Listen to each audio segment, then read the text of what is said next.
Ba't ka makikinig sa pamilya mo? Alam mo, kung talagang nakakahayong na-discover yung halaman, eh di mas maganda, di ba? Ibenta na natin yan at mas kumita pa tayo. Ba, gusto mo talaga akong itakwil ng tatay ko, no? Eh, akala ko ba kailangan mo ng pera? Buti pa tong kambing na to, no? Kain lang ng kain. Samantalang ako gusto ko maging milyonarya, pero ni matinong cellphone, no? Hindi ako makabili. Sabi ko naman kasi sa'yo, join ka na sa work ko. Kahit anong cellphone, bag, at lahat ng gusto mo mabibili mo. Tsaka, eto. Teka nga, nakita mo na ba to? Oh, di ba? Amoy mayaman, hindi amoy rugby.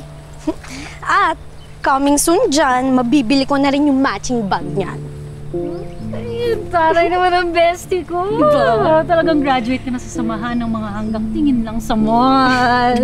Eh, ikaw kasi. Ano, pag-isipan mo yung trabahong ino-offer ko sa'yo, ha? Hindi ka naman may hirapan doon, tsaka tuturo ko sa'yo yung lahat ng kailangan mong malaman. At, ang best part pa doon, ganda at kinis lang ang punan. Ganda ka. At ang kinis, so, check ulit. Ang galing mo din eh, no? Kunting pilit mo na lang talaga, bibigay na ako. Visit lang kasi si Amira eh. Paasa.